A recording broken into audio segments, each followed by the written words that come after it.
Senate Finance Committee will come to order. Before we get to Senator Latz's bill, I wanted to make some announcements for people.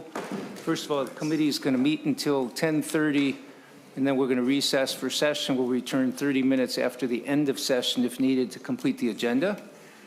Next item for committee members, because the Health and Human Services bill is very thick and a lot of paper, we'd rather not print more copies than are needed. So if members of the committee want hard copies in front of them, please let the committee know. Otherwise, people will work online for it. Next item for public and committee is we are not taking up the environment bill today. We're moving that till next week. We have 3 bills, lengthy bills to deal with today. And we're going to take them in this order. We're going to start with Senator Latz, the public safety provisions bill, and then we're going to move to Senator Dibble's transportation budget, and we're going to end with Senator Hoffman's human services bill. And so we have just under a couple hours now until we have to recess. And for members also, you only have the Judiciary bill in front of you now just because the depth of paper on these desks. The other bills will be distributed when we finish this bill in the order we're taking them up.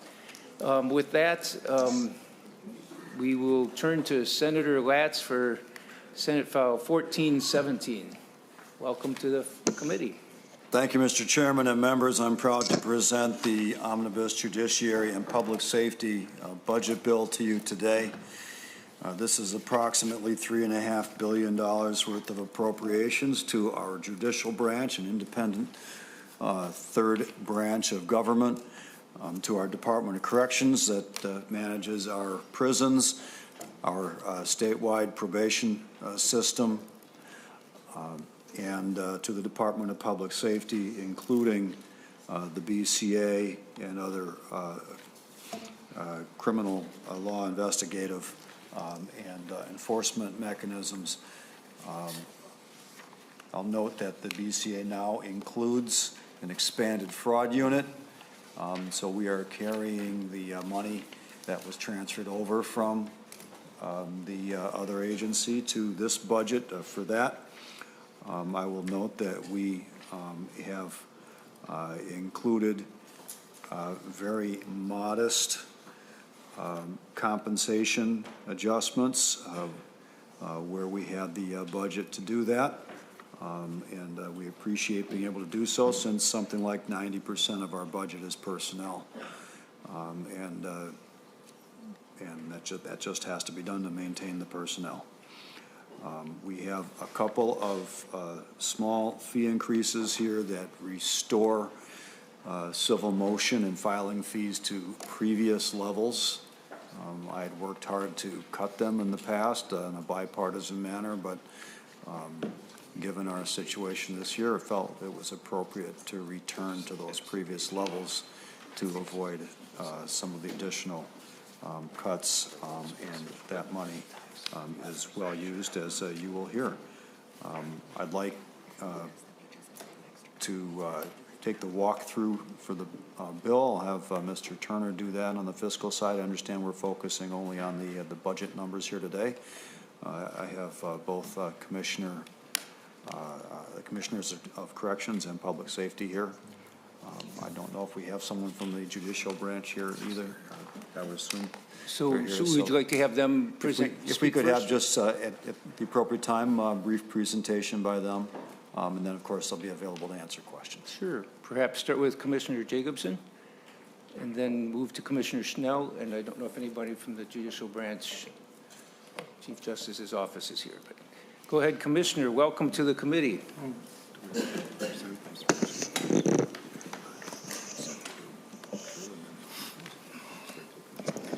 Good morning, Chair Marty, members of the committee. Thank you for allowing me to be here. For the record, my name is Bob Jacobson. I am the Commissioner of the Department of Public Safety.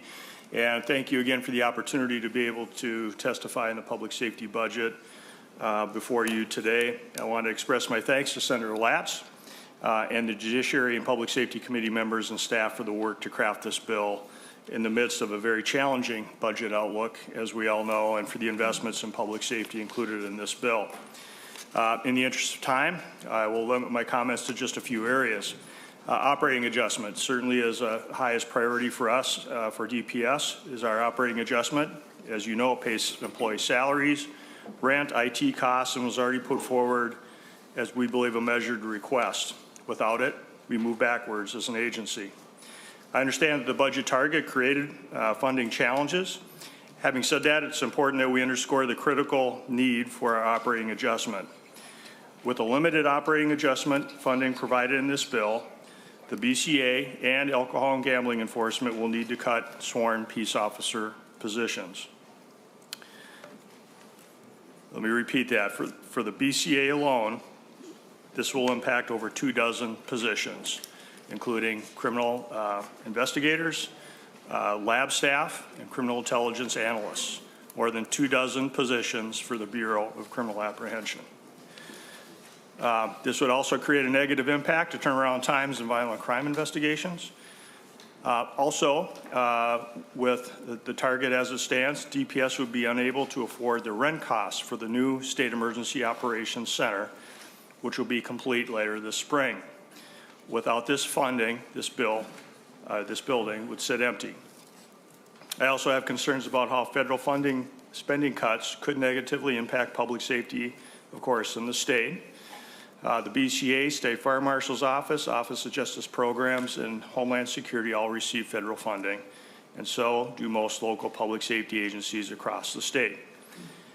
As of now, FEMA has put all grants on hold and has canceled one grant outright without warning. The vast majority of preparedness and disaster response funding come from the federal government. Grant Administration Authority. Not currently included in the bill is the ability for the Department of Public Safety to utilize up to a set percentage of grant appropriations to administer grants. A critical part of administering grants is having resources for this agency to complete critical oversight functions to combat fraud and misuse of public funds. Reliable grant administration funding ensures stable and adequate funding for the cost to implement the controls to protect grant investments and tax dollars. So again, I want to thank Senator Latz for his work given the current budget landscape, and I want to emphasize the negative impact to public safety if we do not receive the full operating adjustment as recommended. My thanks. Thank you, Commissioner. Commissioner Schnell. And I'll note that we do have letters from State Court Administrator and Commissioner of Human Rights in the packets. Welcome to the committee. Thank you so much, Chair Marty, members of the committee. I'm Paul Schnell, Commissioner of the Department of Corrections. And I do want to thank you for the opportunity to testify today. And I want to as well begin by expressing my gratitude to Chair Latz and all the members of the Senate Judiciary and Public Safety Committee for their work this session. In light of the fiscal constraints, we understand the difficult decisions that you all must make. I want to thank you for including the DOC's budget-neutral policy provisions in the bill. These changes will improve efficiency, transparency, and service delivery across the state's corrections system. In your support of those measures are appreciated. All that said, and this will not come as a surprise to any of you, I have serious concerns about the funding level for the DOC's operating adjustment. Though significantly higher than the House Public Safety Omnibus Bill, $47 million falls short of the governor's recommendation of $110 million for FY 26 and 27. The proposed funding level does not support the basic operational needs of the agency, and I'm compelled to caution that the impacts will be real and significant.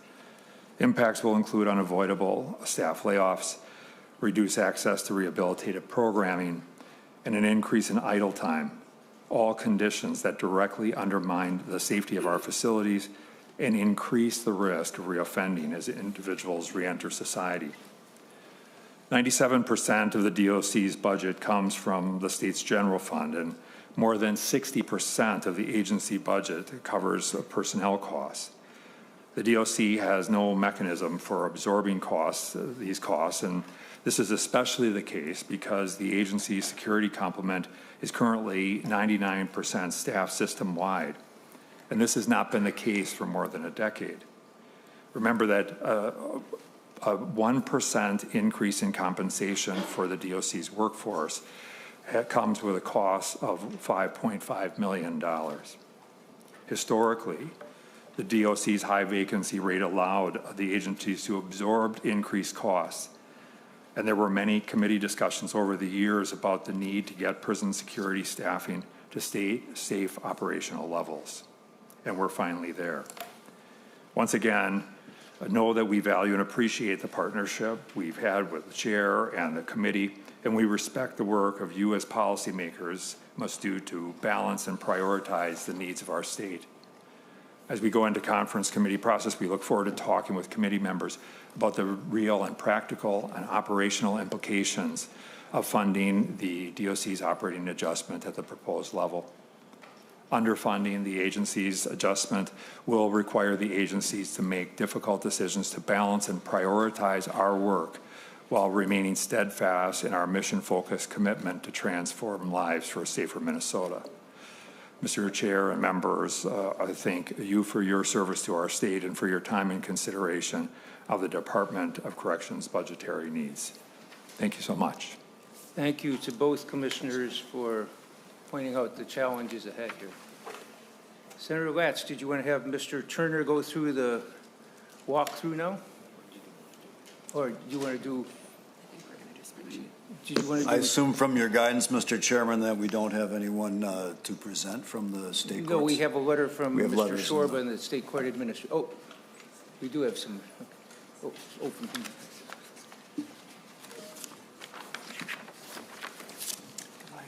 Welcome to the committee. Senator Marty and members of the Finance Committee, my name is Dawn Torgerson. I'm the Deputy State Court Administrator for the Minnesota Judicial Branch.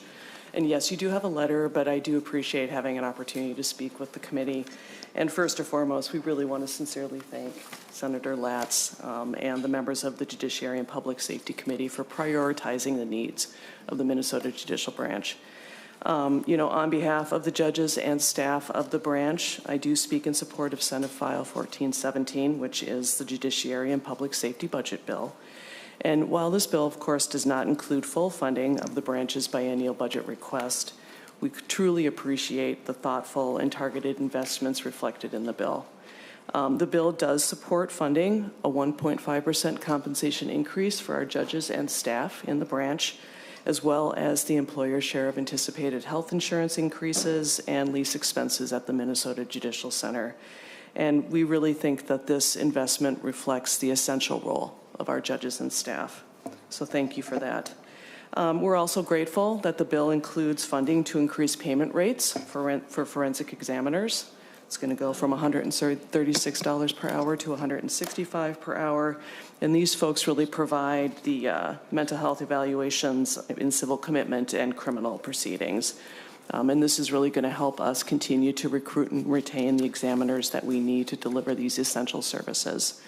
And then we also appreciate the one-time funding that was allocated for compliance with the federal digital accessibility standards.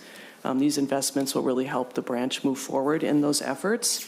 And there will be some ongoing tails for that work, so it's very possible that we'll have to at some point come back and see if we can get some support in that area. So we do acknowledge the state's challenging budget circumstances and truly understand the difficult decisions involved. The branch appreciates the dedication and support of the members of the Minnesota Senate this legislative session, and we recognized our shared commitment to upholding the justice and ensuring a fair and accessible legal system for all Minnesotans. So thank you very much. Thank you, Ms. Torgerson. Do we have anyone from Human Rights Department? I'm not sure. I don't think so. No. Okay. I don't see anyone coming forward, Mr. Chairman. Okay. Thank you. Mr. Turner, are you going to go through the spreadsheets next? Yes, Mr. Chairman and members. I'll be going over the spreadsheet, which is time-stamped 4/16/2025 at 2:33 p.m. I'm going to skip the baselines, and we'll only discuss the decision items. And as you see, the governor's rec is on the left and shaded in gray. The committee recommendation is unshaded and is on the right. We'll start with the Supreme Court. The first decision item is on line 4, governor's operating adjustment. The governor recommends for fiscal year 26-27, an appropriation of $2,837,000. The Senate breaks this number into 4 separate lines. The next 4 lines breaks out the number into the salary increase for judges, the salary increase for employees, employee and judge health insurance increases, and the Minnesota Justice Center lease increase. So the comparable number to $2.8 million in the first biennium for the Senate would be the total of those 4 numbers, which is $3,645,000. Then on line 9, we have a Senate-only provision, digital accessibility. It was actually in the court request. It wasn't in the governor's recommendation. The Senate funds this at $828,000 each year, one time. Move to the Board of Civil Legal Aid. Line 16, the operating adjustment. The governor recommends in the first biennium $3,518,000.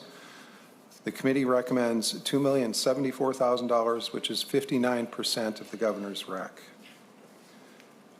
Move on to the Court of Appeals. Line 23, the governor's operating adjustment. Once again, it's one line.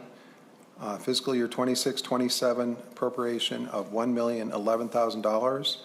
The Senate breaks it down into the 4 same lines as the Supreme Court: judge and employee salary increases, health insurance, and the MJC lease.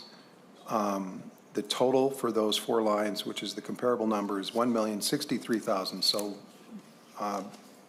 they're very close. Then we move to the district courts. Line 34 is the governor's operating adjustment.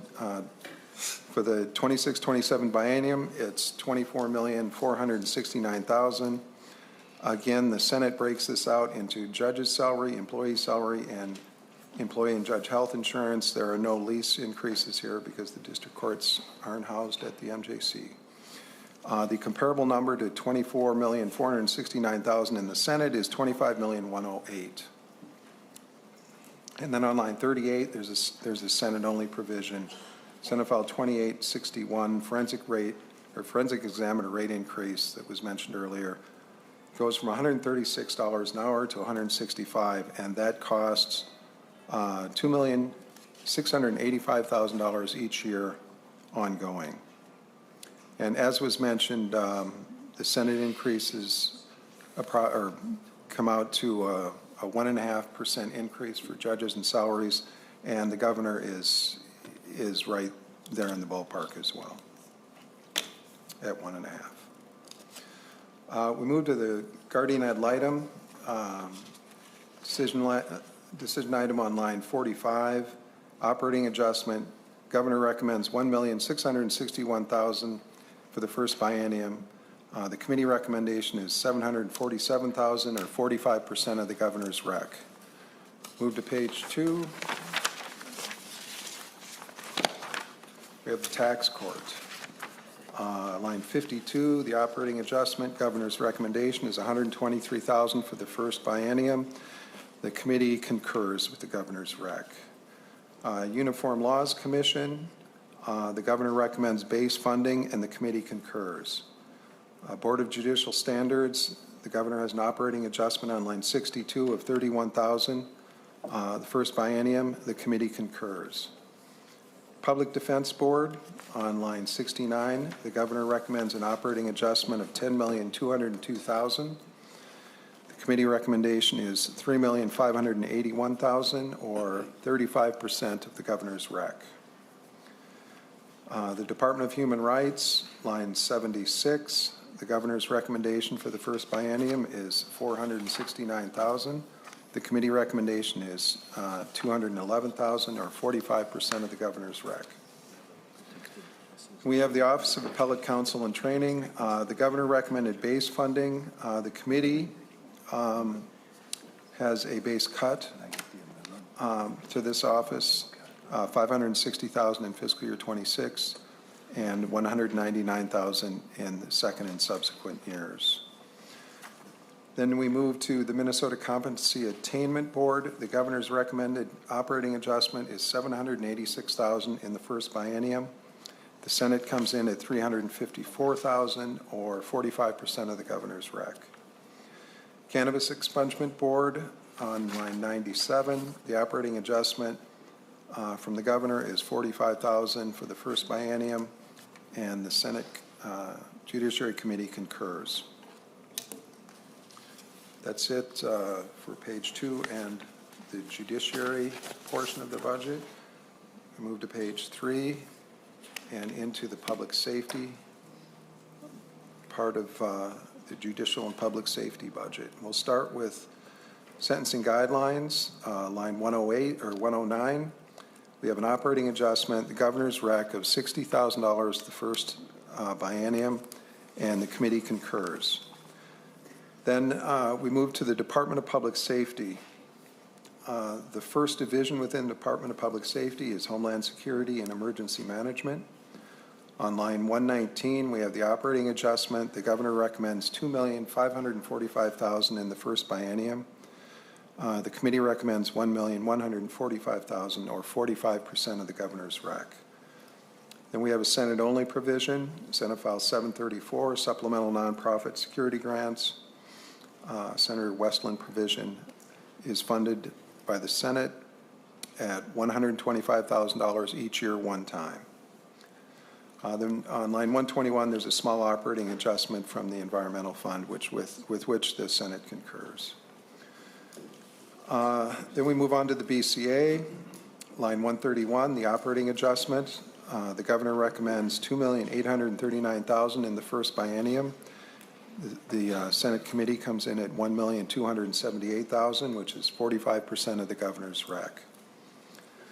Then we have a governor's only provision on line 132, long-term missing and unsolved homicide cases, $1.5 million in the first year. The Senate chose not to fund this item. Then we have the next two lines are revolve around the movement of the state fraud unit from the Department of Commerce to the BCA. Line 133 is the general fund transfer.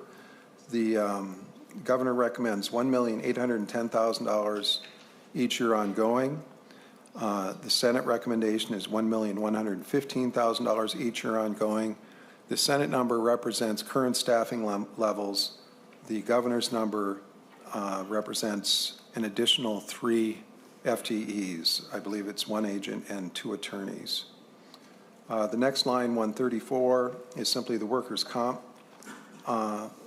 fund positions that are moved over from the Department of Commerce to the BCA. It's $215,000 each year on time, which, of course, the Senate concurs with that. That's it for the BCA. We'll move on to the Fire Marshal. The next two agencies, the Fire Marshal and the Firefighter Training and Education Board, are fire safety account funded agencies in the Special Revenue Fund.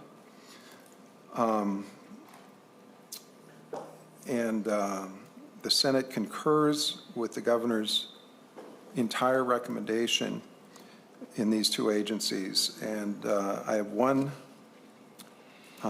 thing I'd like to note, but I'll quickly go through the governor's recommendations. We have an operating adjustment on line 145, $45,000 each year ongoing. The Senate concurs. Urban Search and Rescue Team increase, $550,000 each year ongoing. The Senate concurs. Then this is what I'd like to note. We have a Search and Rescue Team base adjustment. The governor is recommending moving funding for all search and rescue teams from the Board of Firefighter Training to the Fire Marshal. And this is not an increase. The increase is on the line above. This is the base moved over from the Board of Firefighter Training. Then on line 148, we have Hazardous Materials Response Team increase, $475,000 each year ongoing, with which the Senate committee concurs. Move on to the next page.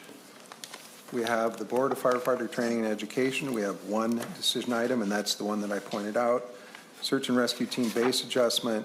We're just moving that money, the fiscal agent, from the board to the Fire Marshal. This is not a cut. It's simply a transfer.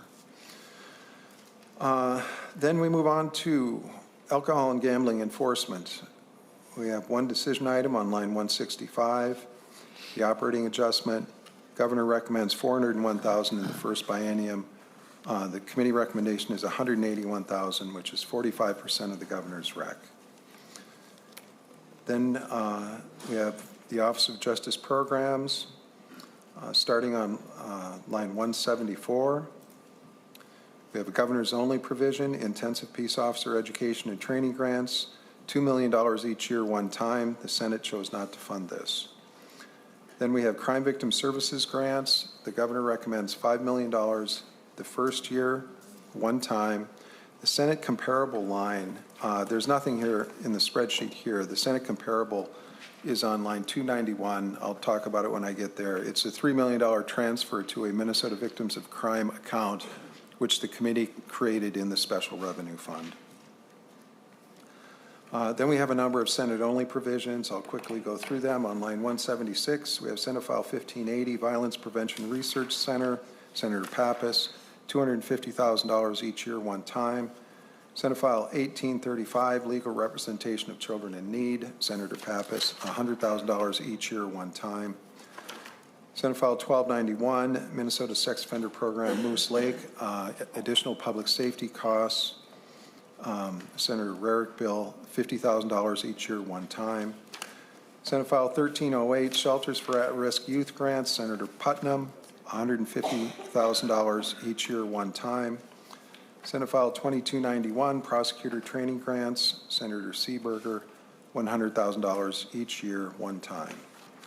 Then the next two lines concern a 2023 appropriation for Ramsey County juvenile youth placement homes. What the bill does is it extends the availability of that 23 appropriation. In the original bill, it was available until June 30th, 2026. In this bill, we extend it to June 30th, 2027. Then we move to emergency communication networks. There's one decision item.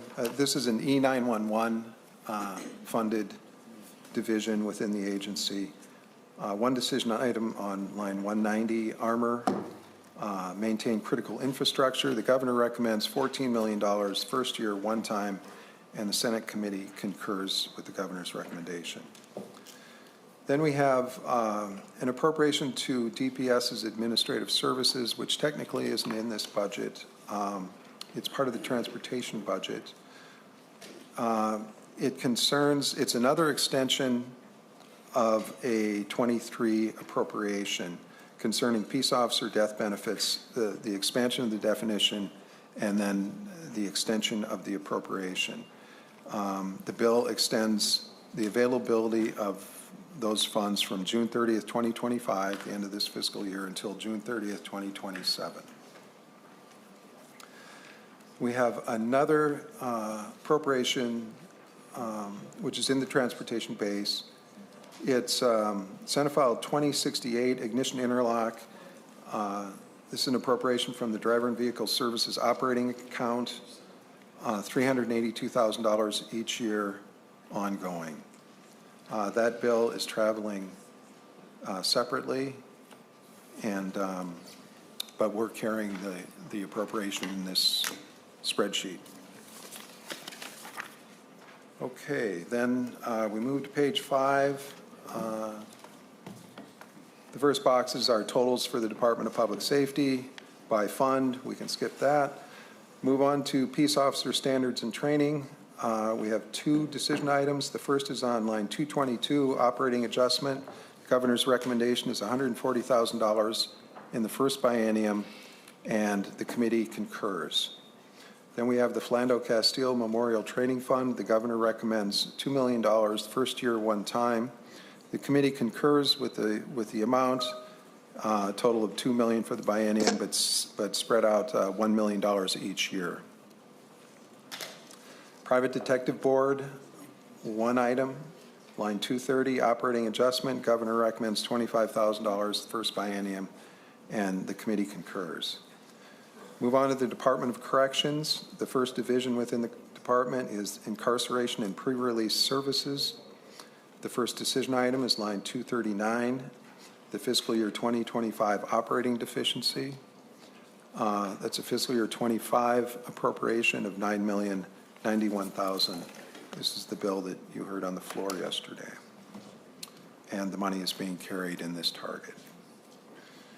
Then we move to line 240, the operating adjustment for incarceration and pre-release.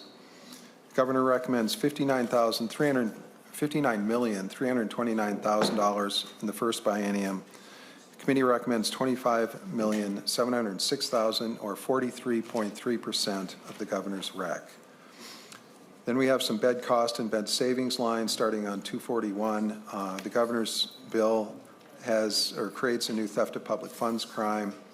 The cost is $12,000 the first year, $45,000 cost in beds, $45,000 the second, $87,000 the third, and $145,000 in the fourth. The Senate includes this provision in the bill and carries the cost.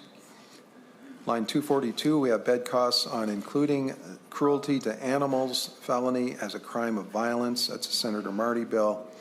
That comes at a bed cost of $6,000 in 26, $10,000 in 27 and subsequent years. And we have a bed cost to Senate File 456, the alteration of controlled substances with fentanyl, Senator Utke bill. Comes with a bed cost of $5,000 in 27 and $8,000 in second and subsequent years. Then 244 is a bed savings line, Senate File 206, Senator Omer Verbatim, aiding and abetting felony murder. This carries a Senate bed savings of $61,000 in fiscal year 27, $101,000 in 28, $104,000 in 29. Then the last item under this division is Senate File 1719, a task force on mandatory minimum sentences, Senator Latz bill, and the committee appropriates $133,000 first year one time for the task force. We move to the Community Supervision and Post-Release Services Division. Operating adjustment on line 252. Governor recommends $22,994,000 the first biennium. The committee recommends $10,346,000, or 45% of the governor's rec. And we have on 253, we have sentencing to service program funding cut. The governor recommended cutting funding, state funding for sentencing to service. The committee restored that cut, and by restoring the cut, we fell back to base funding. Move on to Organizational, Regulatory, and Administrative Services Division. There's one decision item, the operating adjustment. The governor recommends $27,784,000 in the first biennium. The committee recommends $10,729,000, or 38.6% of the governor's rec.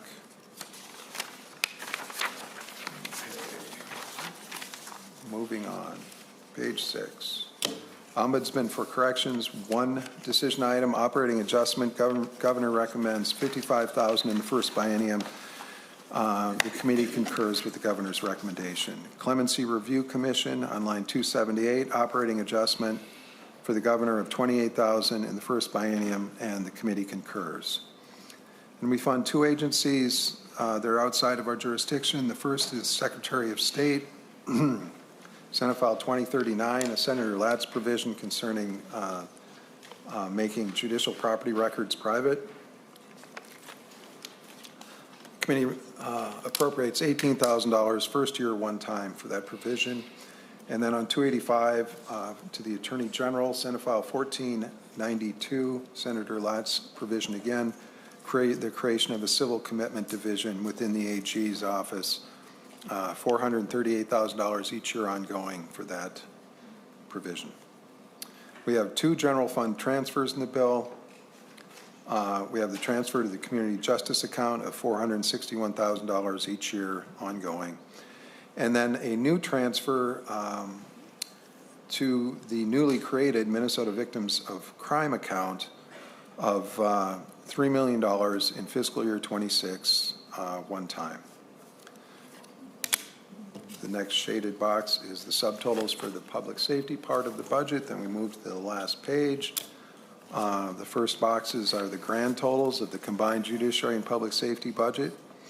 Then we have a couple of revenue adjustments I need to go over. On line 317, we have a civil court filing fee increase from $285 to $310 unless you're getting a divorce, in which case it's $340. That brings in $2,495,000 each year ongoing. Then we increase the motion fee from $75 to $100. That brings in $765 each year ongoing. And then finally, we have a Minnesota Family Resiliency Partnership fee reallocation. Within the fee statutes, it results in a shift of $30 to the Family Resiliency Partnership from the general fund. And that that only applies to filing fees for dissolution actions, which are divorces. And that costs the general fund $446,000 each year ongoing. Then we have totals, target calculations. We're on target. We finally, at the very end, we have fiscal impacts to other funds on lines 335 and 336. We have a charter school fire inspection fee increase of $37,000 each year. Sorry about that. Ongoing. That money is then turned around and statutorily appropriated to the fire marshal to conduct those inspections. So those two lines are budget neutral. They cancel each other out. That, Mr. Chairman, is the spreadsheet. Just real quickly, I'd like to put it in perspective. The Senate target was $106.2 million over base. The governor's rec was $183.1 million. The Senate target was 58% of the governor's rec. As for tails, 28-29 tail target was $114.4 million over base, or 56% of the governor's rec of $202.7 million. That, Mr. Chairman, is the spreadsheet. Thank you, Mr. Turner, and I think you indicated earlier that this does meet all the budget guidelines as well as the targets. I believe it to be so, yes. Thank you. Senator Latz. First of all, questions from the committee on the spreadsheet. Senator Murphy. Thank you, Mr. Chair. And Mr. Turner, thank you for that. And I want to just compliment you on the very last part of your spreadsheet with the double check. I love that. Thank you. Further questions from the committee? If not, Senator Latz, you had some amendments you want to take up next? Yes, Mr. Chairman, thank you. I'd like the committee to consider the A14 amendment. Senator Pappas moves the A14 amendment. Is that in our packets? It is in the packets. Yes.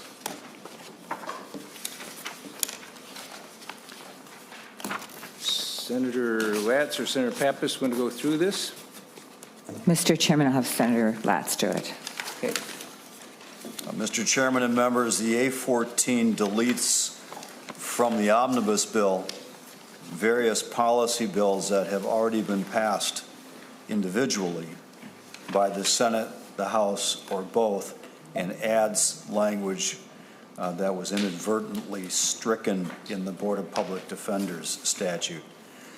The deleted bills are Senate Files 2847, Senator Bolden's bill on statutory forms pertaining to garnishment modification, House File 2184, Senator Kunish's bill on the Office of Ombudsperson for American Indian Families Court Fee Requirement Exemption Prevention, Senator Kroon's House File 747, the Minnesota Business Corporation Act modifications, Senator Utke's House File 129 relating to the Director of Child Sex Trafficking Prevention being required to submit a program evaluation each odd-numbered year to the legislature, Senator Pappas's Senate File 2200 relating to confidentiality for restorative justice practices participants. Just a minute. I'm sorry, Mr. Chairman. That bill actually is scheduled to be heard today. on the floor. I guess we're anticipating, Okay. Mr. Chairman, that Senator Pappas will be so persuasive on the floor that it will pass. And then Senator Westland, Senate File 571, Uniform Trust Code, Powers of Appointment, and Uniform Probate Code Provisions, Modifications.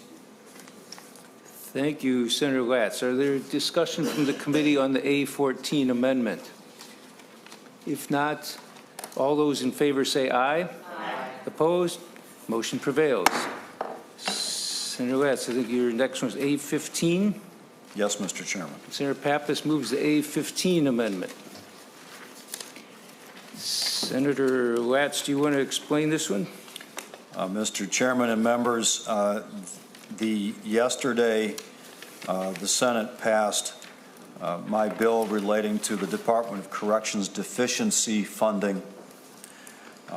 So this A15 amendment deletes that bill language from the omnibus bill. Senator Pappas moves the A15 amendment. Any discussion? If not, all those in favor say aye. Aye. Opposed? Motion prevails. Senator Latz, you have the A12 amendment. Senator Pappas moves the A12 amendment. Mr. Chairman, this is a technical fiscal and appropriations amendment. Mr. Turner will describe it. Mr. Turner. Mr. Chairman, members, there are three parts to this. The first technical correction concerns supplemental nonprofit security grants. That was mistakenly numbered subdivision 3 and it is not its own subdivision. In order to correct that and then renumber the other subdivisions, we had to first delete that and then replicate it. So it's a long walk for a short ride. And then on line 2.6, we have a contingency a clause. This appropriation is contingent on the passage of Senate File 2068, which is the ignition interlock DWI bill, which I believe I mentioned. And then on the last two lines, I incorrectly drafted the rider to be sentenced to service within the Department of Corrections, and the proper name is sentencing to service. So that makes those three technical changes. Discussion on the Pappas technical amendment A12. If not, all those in favor say aye. Aye. Opposed? Motion prevails. Senator Latz, you have the A10 amendment, which Senator Pappas can also offer, which is Mr. Turner can describe. It's on cancellations. Yeah, Mr. Chairman, members, what this amendment does is it cancels fiscal year 24-25 appropriations from the following three boards. $2 million from the Appellate Counsel and Training Board, $9 million from the State Competency Attainment Board, and $9 million from the Cannabis Expungement Board. And then it spends that $20 million on the following items. To the district court mandated psychological services, it appropriates $10,634,000 in fiscal year 26 and makes it available until June 30th, 2029. Then it appropriates an additional $2 million each year to the Philando Castile Police Training Fund within the Post Board, and it appropriates an additional $5,366,000 to the newly created Minnesota Victims of Crime Fund in the Special Revenue Fund, and that would bring up that total then, added to the $3 million that's already appropriated. The total transfer into the fund would be $8,366,000. That's the A10. Thank you. Is there discussion of the A10 amendment? If not, Senator Pappas moves the A10 amendment. All those in favor say aye. Aye. Opposed? Motion prevails.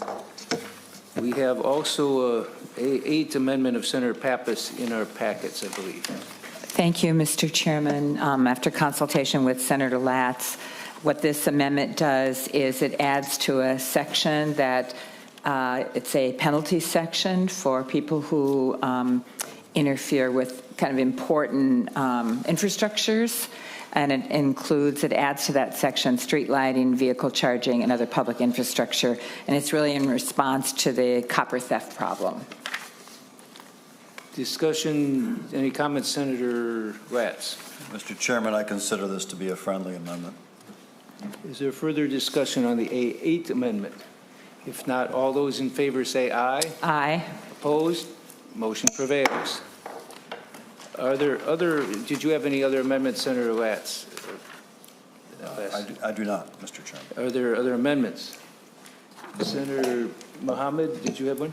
I do, Mr. You Chair. just okay. Please go ahead. What's the amendment? I have the A17 amendments.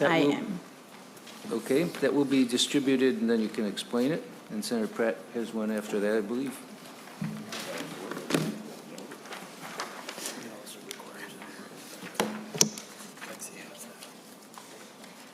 And I'm told that this A17 requires an oral amendment that Senate Council can explain.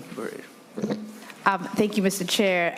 This is a Senator Port amendment that was also introduced on the floor, but it was not germane to that bill. But this one it is, because this committee has the jurisdiction of tenant law.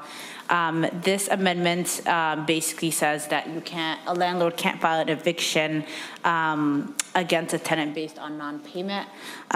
It is an emergency stop in the case that the federal government does freeze Section 8 vouchers for 100,000 Minnesotans so that we don't have to deal with it overnight and see people on the streets.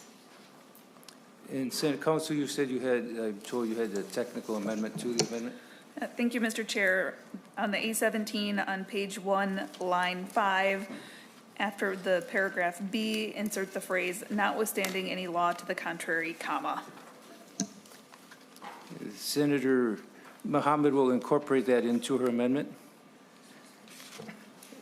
Yes, It Chair. was notwithstanding any other law? Any law to the contrary, comma.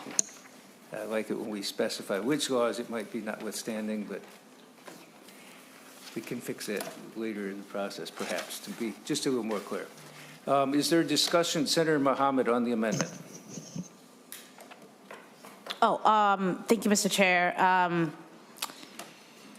Basically, this amendment says that in the case that the federal government does guts the entire housing program and that there are no more Section 8 vouchers for 100,000 Minnesotans that are currently using that program, that we would use this funds to be able to cover that. I think it's about, right now we're estimating it to be about $66 million.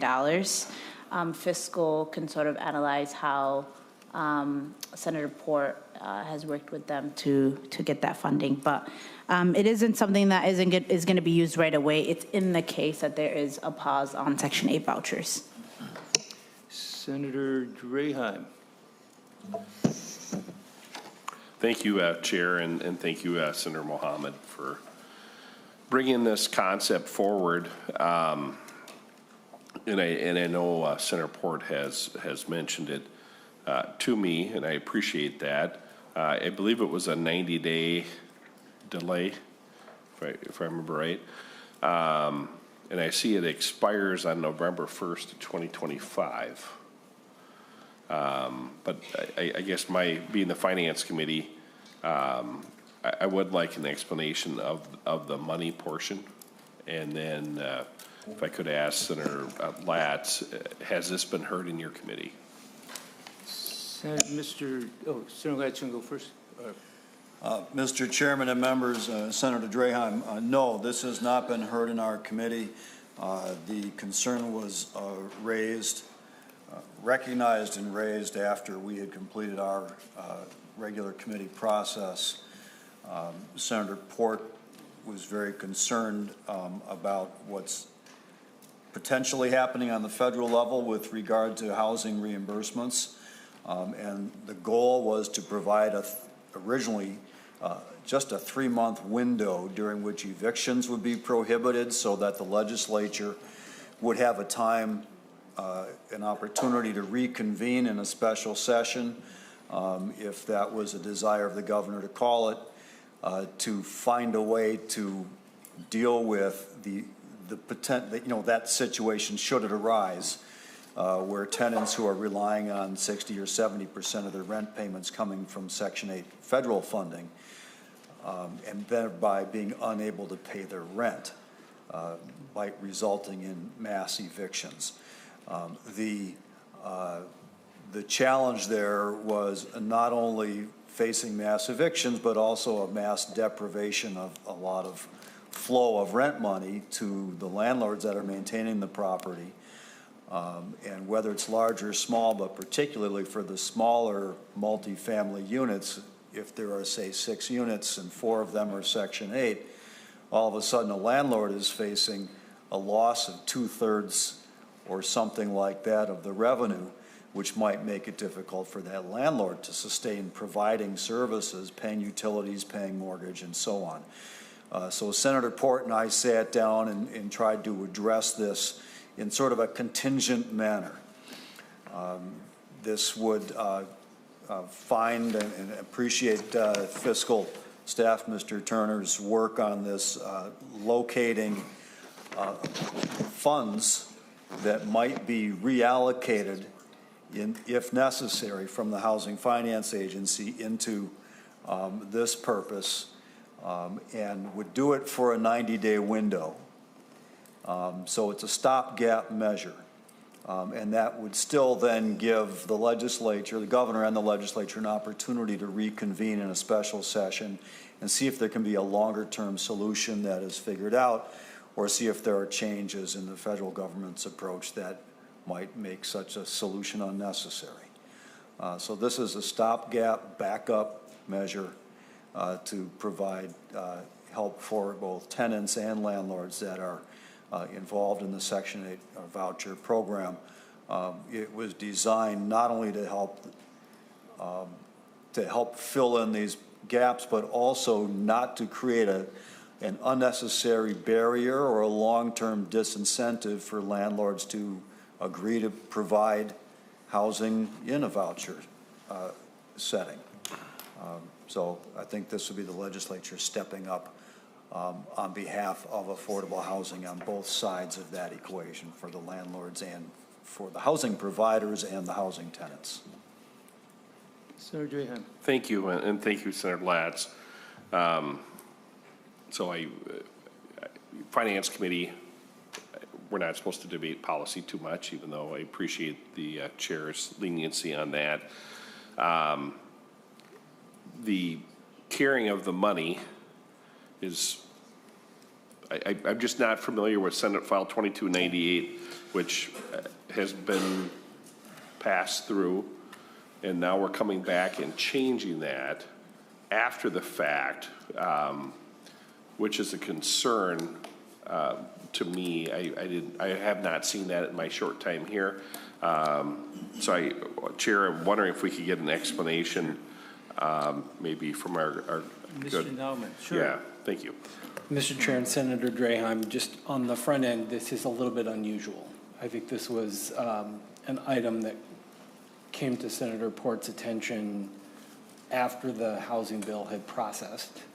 And then there is very clearly a sort of a jurisdictional handshake between the two bills if this amendment goes on. It's contingent. It may or may not actually happen. The language on line 1.10 and 1.11 is the big contingency. What will the federal government do? And if the events on lines 1.110 and 1.11 occur, then this language, if it were law, becomes operative. And in that circumstance, then you dip down to Section 18, and the Commissioner of Management and Budget is required to make a reduction to the appropriations in the housing bill to the tune of $66.5 million, and then use that money through the appropriations on line 1.27 to make the reimbursements. That is how the language integrates. There's some artful legislative drafting to make the two bills work together, requiring the housing staff to spend a little time last night on this to make sure that we could make that work operatively. But I think I'll pause there and see if that answers your question. We can certainly go a little bit deeper into the explanation if that's required. Thank you, Mr. Nelman, and thank you, Chair. I guess my biggest concern is that we're going back in time and changing provisions of a bill that people would have supported or not supported, and we're changing it after the fact. And I think that's a very, very, very slippery slope without the due process. I definitely think we have to do something if everything falls into place like this, that we will have to react. But I think we have mechanism in place already through the executive branch to be able to call us back to act on this. So at this time, I would not support the A17 for multiple reasons, but the main one being the creativity and how it claws back a bill that we've already passed out of this body. So, thank you. Thank you, Senator Draheim. Senator Latz. Thank you, Mr. Chairman and Senator Draheim. I appreciate the concerns that you've raised. I really do. And you know I'm pretty big on process and how important that is. And that's one reason why we're having this conversation here today in committee and public, and why it would be added to a bill that is yet to go to the floor, which means there'd be plenty of opportunity on the floor to have this identical conversation, to consider if someone wanted to offer an amendment to delete that provision because they didn't like it. That would certainly be in order. The conversation was truncated on the floor during the housing budget bill because it was determined to be not germane at the time. A decision which I agreed with in terms of process. So this is actually locating the provision in the bill in the committee's jurisdiction that is germane and appropriate for this purpose, even though it affects a different bill's budget.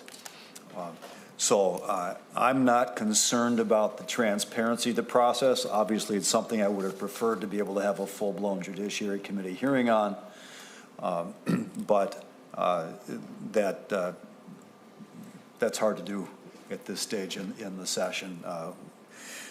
The other thing I will note is that while we do have a mechanism for a governor to call a special session, I think it'd be tricky for the executive branch to act unilaterally to reallocate funds. I don't know the details of how those funds are appropriated and allocated within the Housing Finance Agency, but I suspect to be difficulty and subject to some pushback should the situation arise and Section 8 funding is stopped from the federal government and the housing commissioner is called upon to do something and the governor is called upon to do something to protect the housing providers and the tenants, and it's questionable whether there's executive branch authority to reallocate funds or spend funds that were appropriated for a different purpose.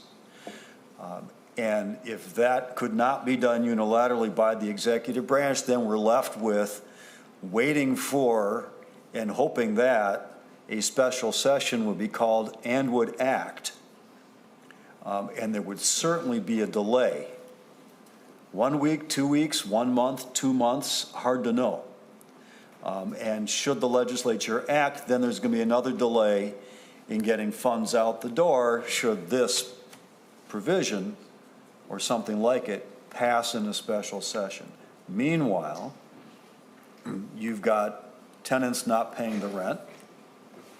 You've got eviction actions which are still sitting out there potentially for a landlord to bring. You've got landlords not receiving the rent money while their utility bills are still due, their mortgages are still due, all the other costs of providing the housing are still on the shoulders of the landlord. So I feel more of a need to address it now during regular session because I think addressing it in a special session, waiting until then to do it would be inadequate for everyone involved in the housing system. Senator Senator Drahan had mentioned something about the expiration date, and I was wondering about the same thing. So, Mr. Nauman, could you speak to that? So, Mr. Chair and Senator Marty, you're both. I apologize. I'd be happy to speak to for members' interest. We're talking about lines 1.15. This is a little bit of a judgment call, a technical judgment call made by nonpartisan staff in the middle of the night. The issue in drafting this particular provision is to make the fiscal provisions operative. And the reason that that date is chosen is not really related to the 3 months so much as it is making sure that the provision, that the resources are available to be recaptured if necessary. So the theory is that it's unknown when the federal government might take an action that would trigger the reductions. And the idea is that by November 1st, there should be certainty because we will be well within fiscal year 2026, of which if it doesn't happen, there is legal authority in the housing bill to spend, I think the 26 amounts are about $96 million. So making sure that there's enough of the year to provide the resources that could be recaptured. So it was felt that a date preceding the next November forecast with enough months remaining in the year for that money to be recaptured, and a date was chosen based on that logic.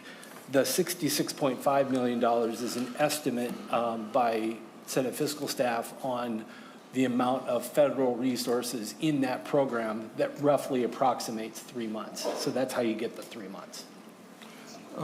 Chair, if I could. Go ahead, Senator Drahan. My last comment, and just clarification, if I'm reading it right on lines 1.2 to 1.26, when you pull up that third engrossment of Senate File 2298, Section 2, we're pulling money away from the Challenge Program, the Workforce Housing Development Program, Manufactured Homes, Workforce Home Ownership Program, Rental Assistance Program, the Housing Trust Fund Program, Homework Starts with Home Program, Rental Assistance for Mentally Ill Program. I think there's 10 more.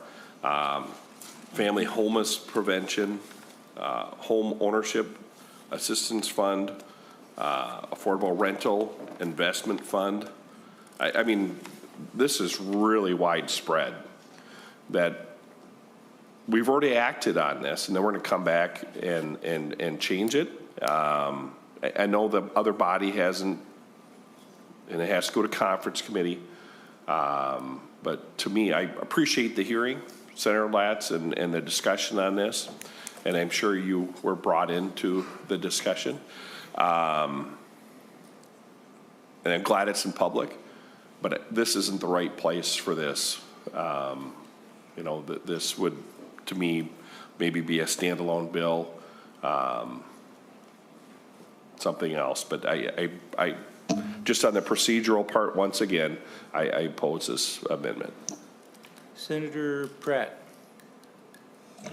Thank you, Mr. Chair, and I think Senator Drahan just kind of touched on a lot of my questions around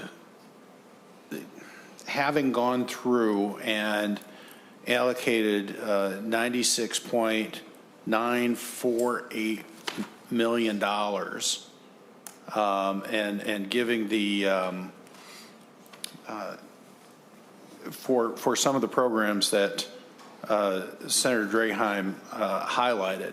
I mean, we're going to be taking 2/3 of that money and asking the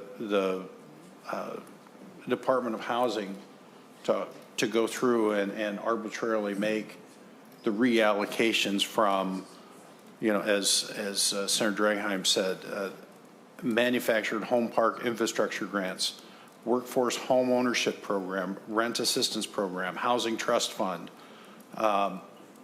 homework starts at home, rental assistance for the mentally ill, family homelessness prevention. These are all under Section 2. When we as the legislature should be directing what those changes should be, because we've already identified these as our priorities and how much each of these.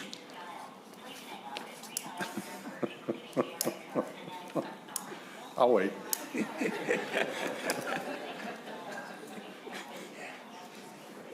So, I hate to laugh because this is such a serious issue, but and from the process standpoint, I mean, we don't have joint targets yet. The housing bill is going to go to conference committee. We're going to get joint targets. I was going to ask Mr. Nauman about how these reallocations work, and then with lines 1.27 to 1.30, where we directed out of the general fund, I wasn't sure how we were managing that transfer between the two. So let me start there. Just help me understand the first part and the second part of Section 18. Mr. Nouwen. Mr. Chair and Senator Pratt, Clause 1 requires the Commissioner of Management and Budget, if the provisions of lines effectively 1.10 and 1.11 occur, if that event, essentially, I'll just be clear, if the United States Department of Housing and Urban Development withholds tenants' rental assistance payments, then Section 18 effectively becomes operative. Then the Commissioner of Management and Budget would reduce the appropriation authority in the amounts of $66.5 million against that 98 that you cited earlier, and make proportionate allocations among the appropriations and riders to capture $66.5 million. So that's how it gets effectively reduced.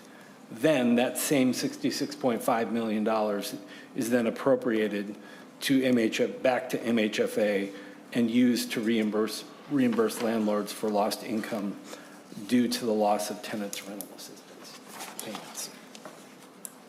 Senator Pratt. Thank you, Mr. Chair. A couple of thoughts.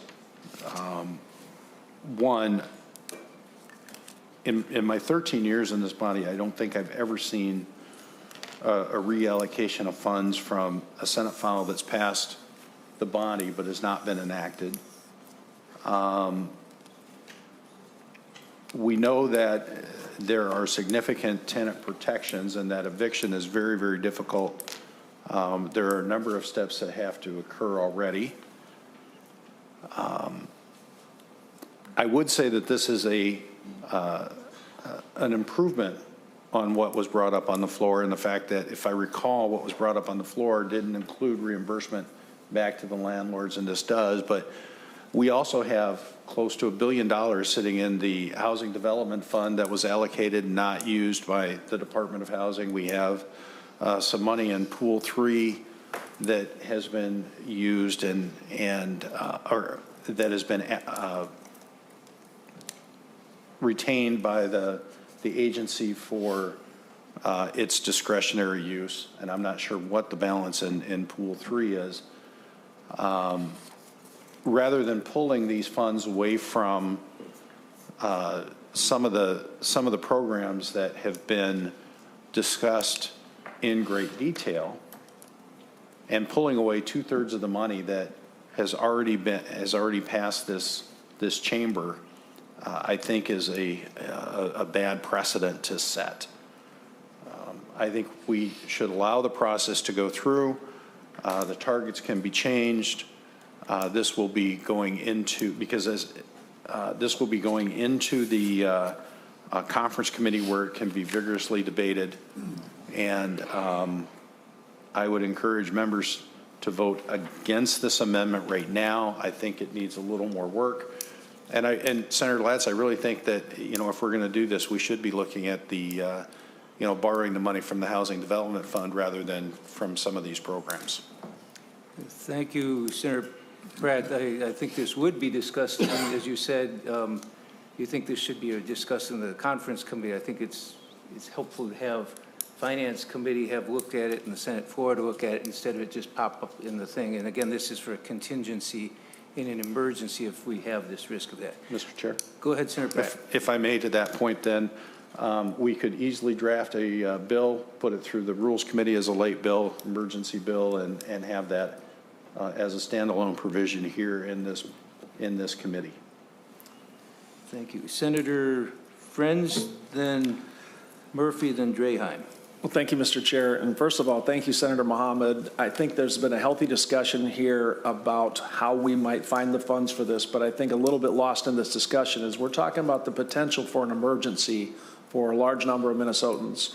The programs you mentioned, Senator Draheim, are good programs that have gone through the process and are respected. But I think what Senator Mohammed is saying is there's a potential of a serious short-term emergency that none of us are hoping to see, but with all due directness, a prospect that's been raised out of Washington, D.C. We're the State of Minnesota Finance Committee in the Senate. We try to deal with state stuff, but whether we like it or not, that possibility has been raised, and I think Senator Mohammed's amendment attempts to say, if we have this contingency come to pass, let's be ready. We may not want to find out that we didn't prepare properly. As to the question of the retroactive nature and the discussion, Senator Pratt, about where the money might come from, I think what we are being asked to do is adopt this amendment. I'll be a yes vote to make this the Senate Finance Committee position. Those discussions about retroactivity can still continue. If it comes out of this committee that way, Senator Latz will be taking it into conference with the blessing, hopefully, of the floor. And, you know, just a note for retroactivity, we had a discussion yesterday about paid family and medical leave, a bill that had been passed, and we had the suggestion that we might turn the dials a little bit. I see this as a similar matter, which is the fact that we've made a decision and passed a bill does not mean legislatures can't look at them and ask how might it be better or what that we weren't expecting we might prepare for a little better. With that, Mr. Chair and members, I'll be a yes on the amendment. Thank you. Thank you. Senator Murphy. Thank you, Mr. Chair and my dear colleagues. First of all, I want to thank Senator Mohammed, Senator Port, who's not here, and Senator Latz, and all of the staff for the work to pull this together and bringing it here. This is something that, knowing the uncertainty that we're experiencing coming from Washington and trying to anticipate that, this is easily something that could have been dealt with in conference committee by a smaller set of people.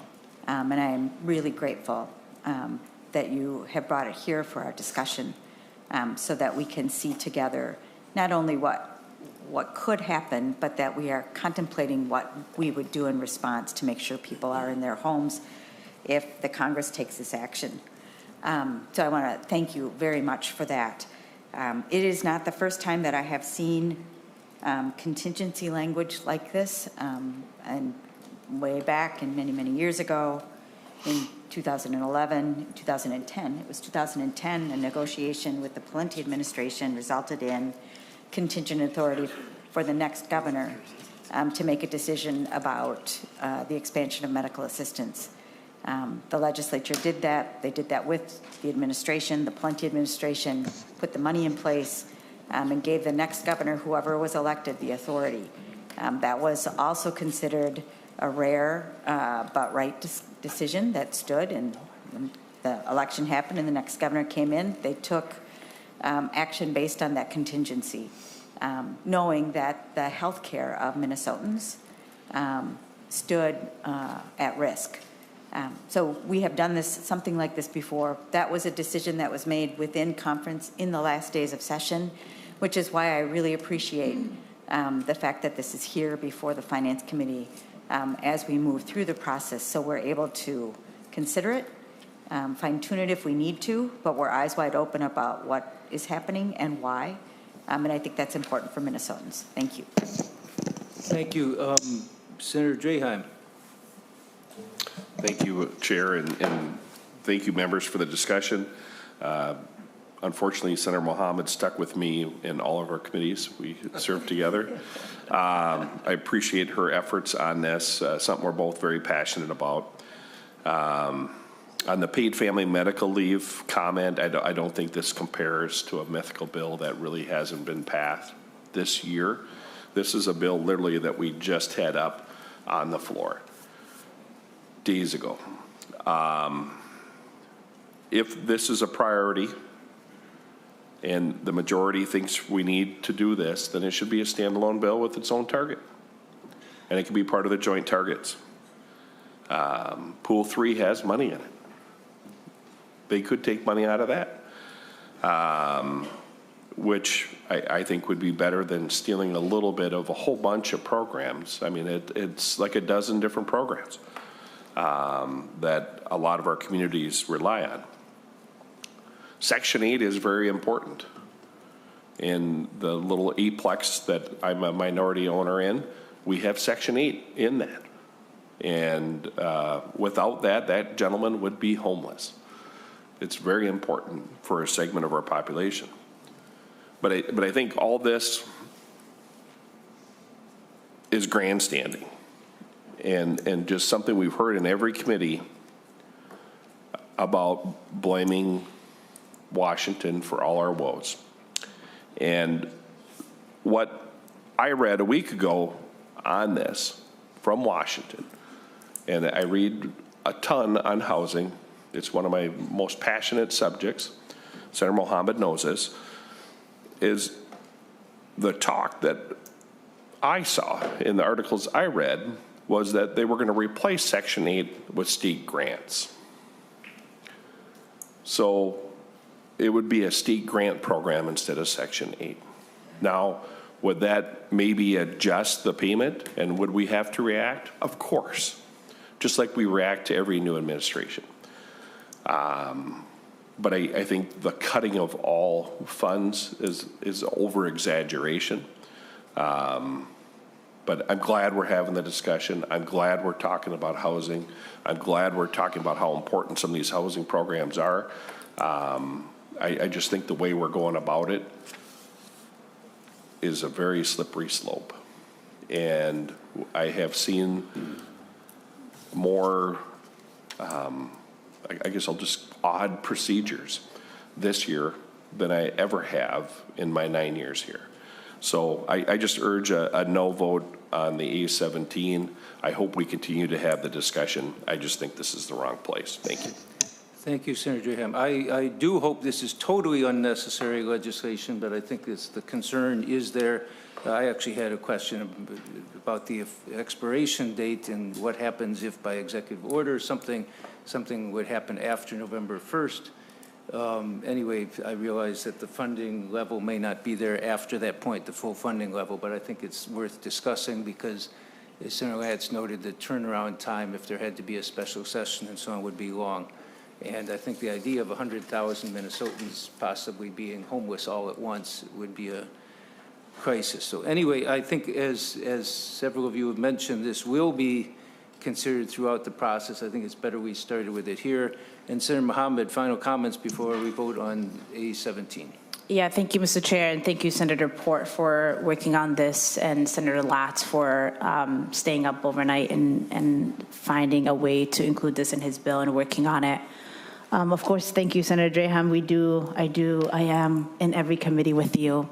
But I've learned more about housing from you than anyone else in this body, and so I thank you. I know you care deeply about this issue. I think what I hear from you and other members, both sides of the aisle, is that we care about this issue. We want to make sure it's protected. And this amendment is just an opportunity to say, in the case that something happens, we don't want 100,000 people on our streets overnight and having to come back to an emergency session without a plan. And I think this puts a plan in place. It is, of course, not perfect, and how we get there, I think we will differ. But I think it's one of those things that actually brings us together, and I appreciate you for your kind words, and thank you, Senator Latz, again. Is there further discussion on the A17 amendment? If not, all those in favor say aye. Aye. Opposed? No. Motion prevails. Are there further amendments? Senator Pratt, you said you had one earlier? Thank you, Mr. Chair. I'd like to offer the A18 amendment. Senator Pratt offers the A18 amendment. I don't think it's in our packets.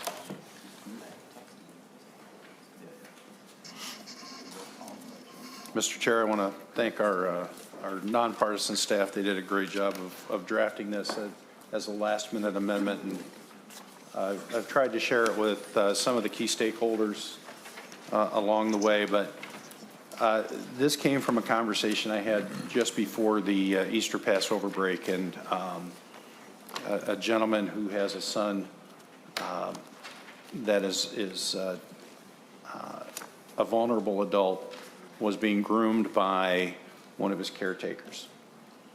And the process, because the actions were stopped before there was imminent risk of this young man being violated, meant that this employee was unable to, disciplinary action wasn't taken. And as we've talked through it, it seems like maybe the threshold of imminent risk that we have in statute is too high of a bar when we're trying to protect vulnerable adults. And so, Mr. Chair, this comes from the letter that's in our packet from Mark Stafford that was provided to the committee ahead of time, and it's in all our packets. And they had, and let me just paraphrase two of the issues he highlights. He says, we had 2 disturbing and harmful situations last year for which placing restrictions is relevant to prevent further harm. Restricting a former in-home staff person who I discovered was sending sexual grooming texts and photos to my son. And then he had restricting visits to be supervised for an out-of-town family member who repeatedly provided alcohol to his son against medical direction. And so he ran into concerns with the threshold of imminent versus significant. And I think we can do. I think we all agree that we want to find that balance between protecting the rights of some of these caregivers, but also to make sure that we're protecting the safety of our vulnerable adults. And so what this does is simply change the word imminent to significant, and then strike significant from the bodily harm portion of the amendment.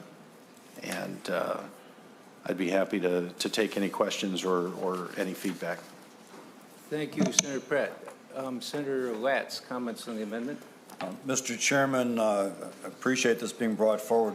It happens coincidentally that the chief author of the guardianship provisions is waiting behind me for his bill to be taken up, and so I ask Senator Dibble be allowed to respond to this on the merits. Thank you for being here early, Senator Dibble.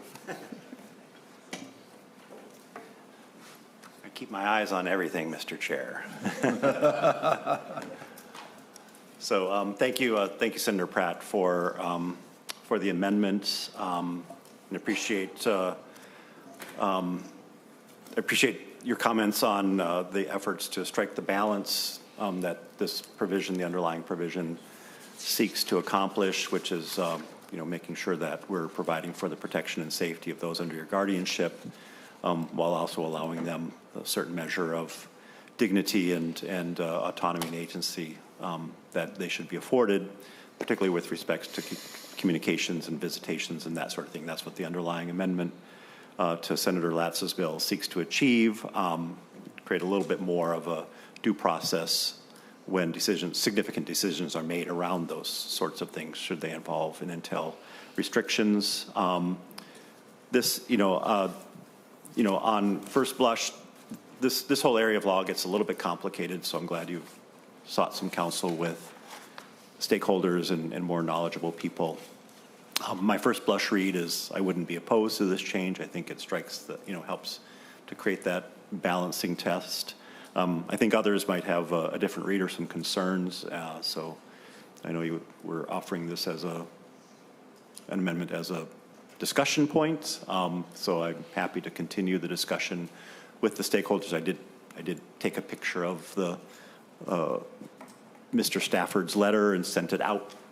Haven't heard back yet, so I don't have a super learned or knowledgeable response, but I do have my first blush which is I would not oppose the A18 because I think it does strike that balance kind of in the other direction that the underlying amendment seeks to achieve.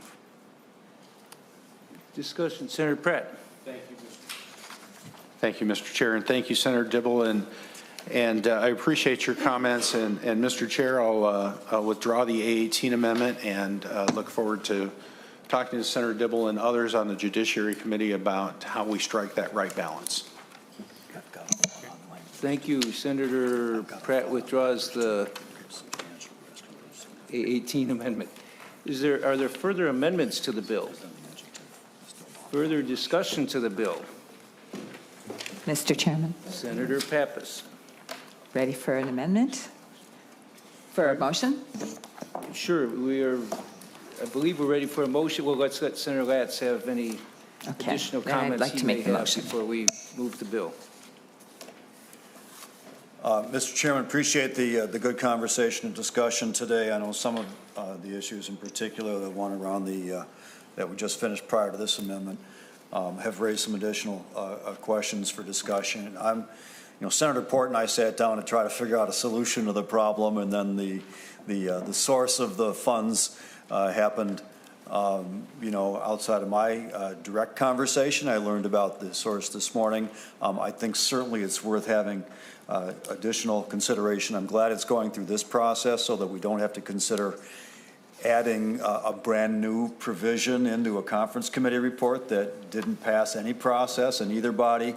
I think that's an even greater violation of procedural process than this would be.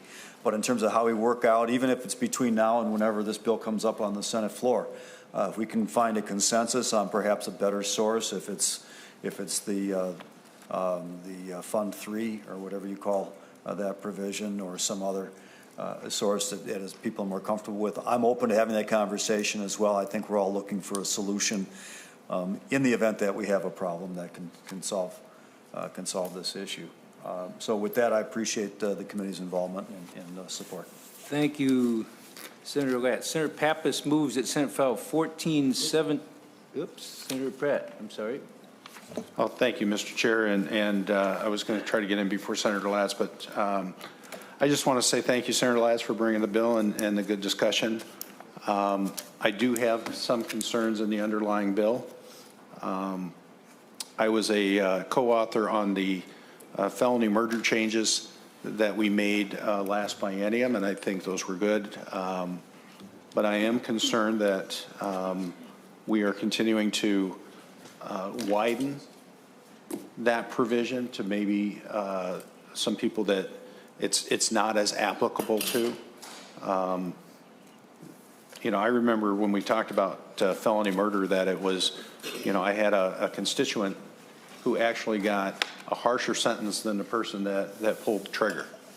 But in this case, I think we're starting to take that a little too broadly and probably need some more discussion.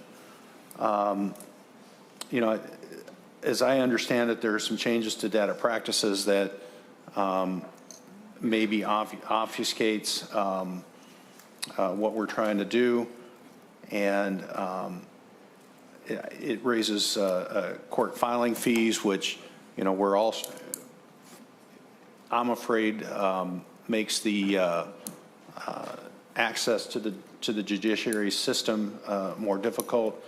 And as I've talked to some of my colleagues that serve on the Judiciary Committee, creates redundancies within the AG's office on civil commitment. So I see Senator Latz shaking his head no, but we're all interested in public safety. We all agree. I appreciate what you've done for the corrections deficiency. We talked about that yesterday on the Senate floor. It's very important for those of us that have correctional facilities in our communities. But Mr. Chair, I'll be a no vote on the bill today. Thank you, Senator Pratt. Senator Pappas moves that Senate File 14-17 as amended be recommended pass and instruct the staff to make technical and conforming changes. Is there further discussion on the bill? If not, all those in favor say aye. Aye. Opposed? No. Motion prevails. Thank you, Senator Latz, and thank you to all the incredible staff you've had helping pull it together, so. Thank you. Senator Dibble happens to be right here. And we'll have a 2-minute recess for the packets to be handed out for committee members. Committee's in recess for 2 minutes.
Committee will come back to order. We have the transportation bill in front of us, Senate File 2082. Senator Dibble, welcome to present your bill. And given the time, I'm just going to restate for those who didn't hear earlier, we're going to be going through this bill as far as we can get until about 10:30, which I hope we can get at least through the comments from Commissioner and as well maybe the spreadsheets.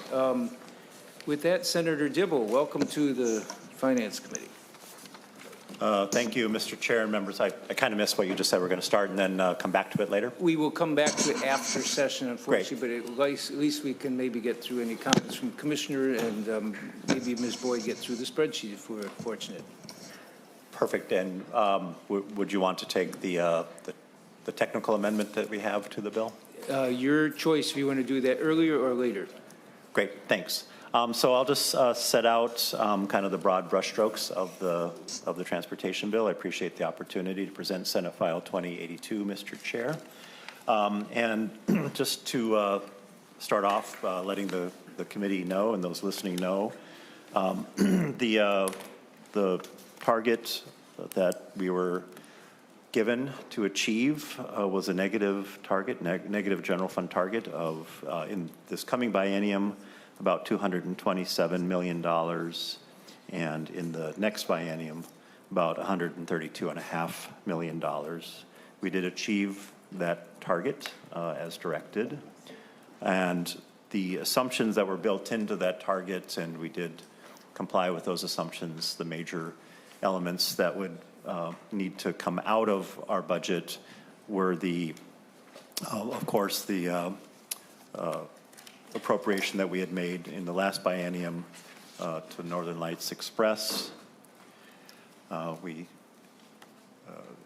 have a pause on the migration of the auto parts sales tax from general fund, the portion that goes into the general fund, over to transportation purposes deposited into the transportation advancement account, but I do want to come back to that in just a moment, as well as not taking the entirety of the full zeroing out of general fund appropriation to Metropolitan Council for Metro Transit purposes, but we did take about half of that. Additionally, in the next biennium, so that was the direction received from our own leadership.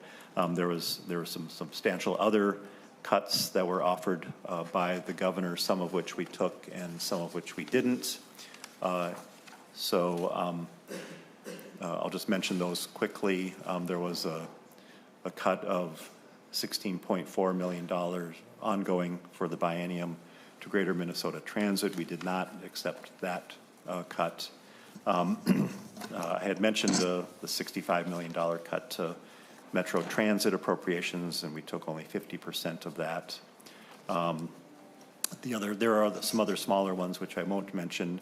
There was a reduction to the drug recognition evaluator training appropriation that had actually been completed. Not all the funds were used for that purpose. There was a reduction to the active transportation account. We did not take that cut as recommended by the governor. And then there's a delay of the railroad property tax transfer to the passenger rail account in the next biennium, and we did accept that. So that's how we achieved our targets, Mr. Chair. Just very quickly, I'll mention on the spending side, within the highway user tax distribution fund, and specifically the trunk highway fund, which is what we tend to focus on the most in the highway HUTDF. We were able to deliver the operating adjustments to the Department of Transportation, an increase to the state road construction program. So if you're looking at the spreadsheet, and we'll hear from Ms. Boyd in just a moment, some pretty large increases you'll see in the trunk highway fund. Those are actually federal dollars for the Blotnick Bridge, as well as formula dollars for the state road construction program. We have an increase to operation and maintenance, as well as an increase to the base that we provide for out of cash for corridors of commerce. We do some modernization to truck stations. We provide a little bit of money for a project readiness for corridors of commerce, project readiness program in the metro. We have a resilient pavement program initiative of Senator Johnson Stewart's, a mowing program initiative of Senator Jasinski's, and we do carry a debt service for trunk highway bonds. That is an ongoing conversation, and we'll have more to understand about that as the larger bonding bill comes together, because as we now fully understand, but not necessarily agree with, every dollar in trunk highway bonding counts towards the overall bonding limitation that we have, whether that's GO or trunk highway bonding. Within general fund, just some items of note. I mentioned the cuts that we absorbed into the budget, and then we just have some smaller spending initiatives that we're able to provide for around traffic calming, some small community grants that go on around the state through the University of Minnesota, trying to also, within the Transportation Advancement Account, ultimately we're trying to get started on making sure some of those local authorities who don't qualify for any of those funds, because right now it's only townships, small cities, regular cities, or larger cities and counties, and we have some road authorities that just don't fall within any of those definitions, and we want to create that state-local partnership with them. Within driver and vehicle services, we do absorb some general fund, some additional general fund cuts, as I mentioned earlier. In the driver and vehicle services operating accounts, we provide a little bit of additional funding. That's also a fund that's pretty healthy, attributable to the blackout license plates that have been very, very successful, as you might have heard. And my notes on that are missing right now, so I'll just maybe stop talking and send it over to Ms. Boyd to walk us through the spreadsheet. Sure. Ms. Boyd, welcome to the committee. And oh, I'm sorry, we're going to have testimony from. Oh, yes, I'm sorry. Commissioner Jacobson's here. And we also, I want to point out that MnDOT Commissioner Daubenberger and Metro Council Chair Zelli have submitted letters that are in the packet. They, and along with other letters from others, hope the committee will notice them as well and take a look at them. But Commissioner, welcome back. Good morning, Chair Marty, members of the committee. My name, for the record, is Bob Jacobson, Commissioner of Public Safety, and thank you for allowing me to sit here for the second time this morning, so very much appreciated. I just will tell you, again, in the interest of time, I'll be very brief, but I am very grateful for the inclusion of the operating adjustments included for our transportation divisions at the amounts recommended by the governor. That, of course, is a top priority. We are still hopeful about grant administration authority. We've talked about that previously, but the ability for us to utilize a set percentage of grant appropriations we think is very important to ensure we have adequate resources for oversight on our grants. Again, our thanks, again, keeping it very brief, to the committee for their opportunity for us to speak today, and to Senator Dibble and his committee for the opportunity to testify in front of that group. So thank you for the opportunity. Appreciate it. Thank you, Commissioner.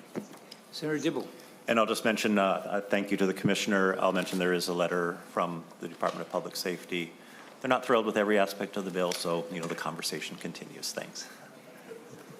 Thank you. Ms. Boyd, are you ready to go through the spreadsheets? Oh, Mr. Chair, I wanted to mention, I said I was going to come back to the delay on the auto parts sales tax, and that's the source that we use to fund the TAA. We do manage to actually hold the purposes within the Transportation Advancement Account harmless, the funds that flow to townships, small cities, counties, because we're able to take some of the portion of the funds that flow to the HUTDF from that source, and kind of backfill and keep them on the schedule that we had established in 2023, the 10-year schedule. So we'll have to kind of get back to how we allocate those funds out of the auto parts sales tax, but we do manage to bring some of the temperature down because the impact would have been more acutely felt by those local units of government. Thank you. Understandable. Thank you. Ms. Boyd, welcome to the committee. Thank you, Mr. Chair. Members, I'll be walking through the transportation spreadsheet dated April 11th as it passed out of Transportation Committee, and I'll be focusing on the change items on the Senate side of the spreadsheet, the last several columns. Let's see. I'm going to do an overarching explanation of the operating adjustments because they're on many different lines throughout the spreadsheet, and I won't point out each one. For MnDOT, the Senate carried the governor's recommendations for operating adjustments. Those totals were $442,000 from the general fund in 26 and 27, and $592,000 in the tails. Also from the trunk highway fund, fiscal year 26-27 operating adjustments of $54.9 million and $65.6 million in the tails. See. So then moving on to the spreadsheet, I'll start on non-operating adjustment lines. In MnDOT multimodal, the first is in aeronautics, line 12 in airport development and assistance. This is an appropriation increase from the state airports fund of $8.35 million in 26 and 27 and $5.5 million in the tails. Line 13 is a one-time appropriation of $150,000 from the state airports fund for a project at the McGregor Airport. This is relocation of an automated weather station.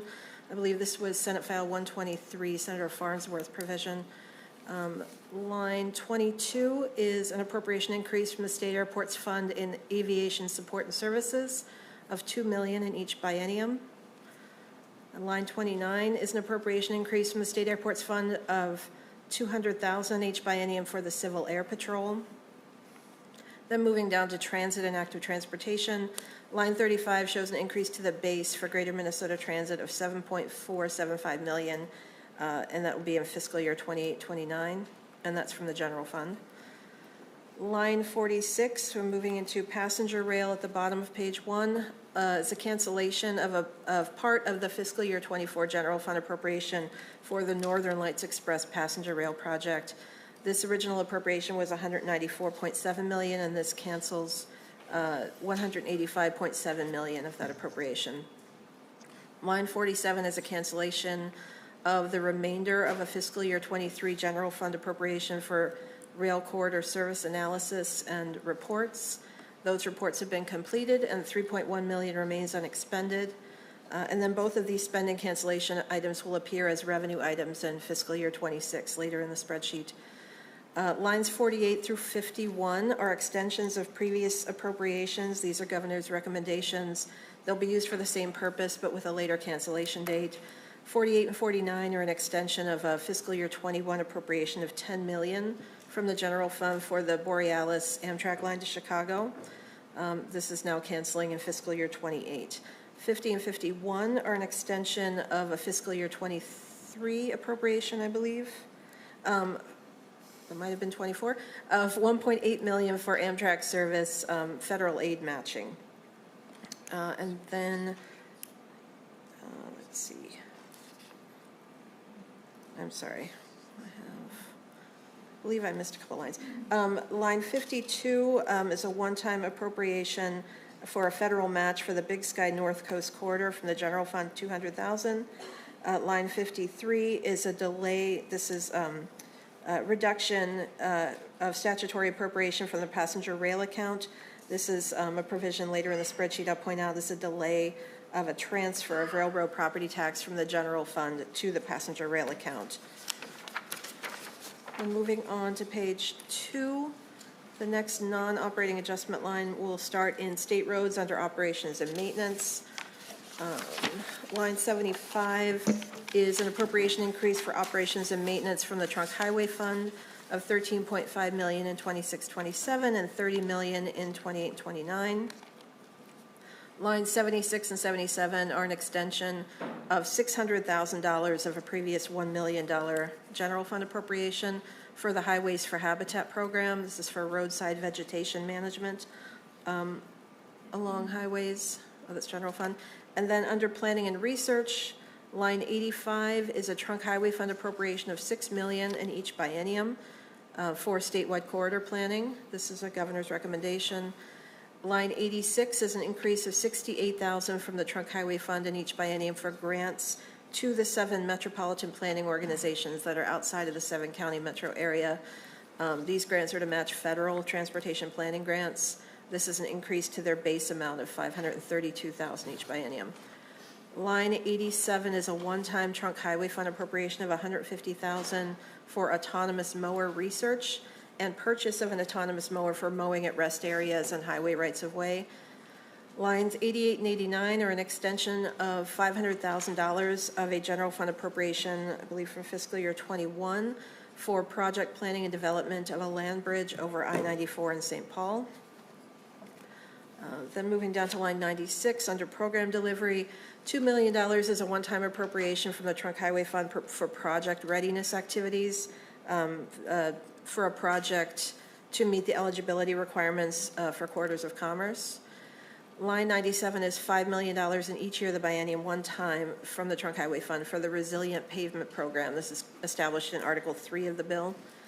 Lines 98 and 99 are an extension of a previous $1.193 million trunk highway fund appropriation for Highway 67 construction work. This is related to the property conveyance of Upper Sioux Agency State Park to the Upper Sioux community. Lines 100 and 101 are an extension of $600,000 of a previous $800,000 trunk highway fund appropriation for grants to metropolitan planning organizations. This was for travel demand modeling related to greenhouse gas emissions targets. Let's move on to page 3 on state road construction. Line 109 is an appropriation increase from the trunk highway fund of $516.1 million in 26-27 and $239.5 million in the tails. The vast majority of this is spending authority for federal highway aid. The revenue related to that is on line 332 of the spreadsheet. Line 110 is $650 million from the Trunk Highway Fund one-time for spending authority for federal highway aid for Minnesota share of the Blotnick Bridge project in Duluth. Line 117 is a base increase of $5 million a year from the Trunk Highway Fund for the Corridors of Commerce construction program. Then line 122 is an increase to Trunk Highway debt service. This is related to $100 million in new bond authorization for state road construction. That's in Article 2 of the bill. And then moving down to local roads, let's see. Under county state aid, lines 138 and 139 show appropriation changes from the County State Aid Highway Fund. This is related to revenue changes to the Highway User Tax Distribution Fund, which is, is a pass-through. 29% of the HUTDF that collects transportation user tax revenues passes through to the County State Aid Fund and is statutorily appropriated, but we do put a direct appropriation in the bill to reflect the forecasted amounts. So the HUTD revenue changes in the bill will affect the County State Aid Highway appropriations on lines 138 and 139. Collectively, this is an increase of $8.4 million in 26-27 and a decrease of $9 million in 28-29. However, the auto part sales tax changes that are on line 138 are temporary and do not continue into fiscal year 2030, so that reduction will go away. Similarly, on lines 142 and 143, this is appropriation changes related to municipal state aid pieces of the HUTDF revenue changes. This would be $2.2 million increase in 26-27 and $2.4 million decrease in 28-29. Lines 148 through 150 are general fund one-time appropriations for other local road programs. $1 million for grants to cities of the first class for traffic calming infrastructure improvement. $250,000 for the Empowering Small Minnesota Communities program. This is established in Article 3. It assists local communities with populations of fewer than 15,000 with infrastructure project development. And $400,000 is a general fund transfer to the local government road funding gap assistance account that's created in Article 3. MnDOT agency management, starting on page 4. There's one change item on line 171. That's a Trunk Highway Fund appropriation of $6.4 million each biennium. This is the governor's recommendation for facilities modernization improvements to MnDOT buildings. This is primarily for truck stations. And then we move on to Met Council. On line 191, there's a reduction to the base general fund appropriation for Metro Transit operations of $32.45 million each biennium. And then public safety. Again, I'll give an overarching overview of the operating adjustments in the Department of Public Safety. The Senate bill carries the governor's recommendations of adjustments of general fund $248,000 in 26 and 27 and $282,000 in 28 and 29. Special revenue fund of $1.9 million in each biennium. Trunk highway fund of $8.1 million in 26 and 27 and $10.1 million in the tails. And the Highway User Tax Distribution Fund direct appropriation of $21,000 in 26 and 27 and $34,000 in 28 and 29. So those are in various places in the public safety lines. Then specifically, line 206 at the bottom of page 4 is under public safety support at DPS administration. This is a reduction to a general fund appropriation for the agency's strategy and analytics team of $1.1 million each biennium. I believe that there are 4 unfilled FTEs that will remain unfilled with that reduction. On page 5, under state patrol, line 231 under patrolling highways, this is an appropriation from the Trunk Highway Fund for state patrol recruitment and hiring initiatives of $2.1 million in 26 and 27 and $20.7 million in 28 and 29. The base increase there will allow for an additional trooper each year starting in 2028. Line 233 are appropriations from the Trunk Highway Fund for purchase of a state patrol helicopter and a replacement aircraft, and then ongoing amounts for additional aviation maintenance and supervisory staffing. So $18.8 million in 26 and 27 for that, and $680,000 in 28 and 29 and ongoing. Under driver and vehicle services at the bottom of page 5, line 259 is a one-time appropriation of $317,000. All of these change items are from the Driver and Vehicle Services Operating Account, the Special Revenue Fund. This is for rulemaking related to ignition interlock program changes in Article 3. Line 260 is a one-time appropriation of $218,000 from the DVS operating account for changes to the driver's license manual and exam. This is related to education about work zone safety. And then on the top of page 6, vehicle services, line 267 is an ongoing appropriation for reimbursements to deputy registrars and driver's license agents for certain transactions for which the deputy cannot charge a filing fee.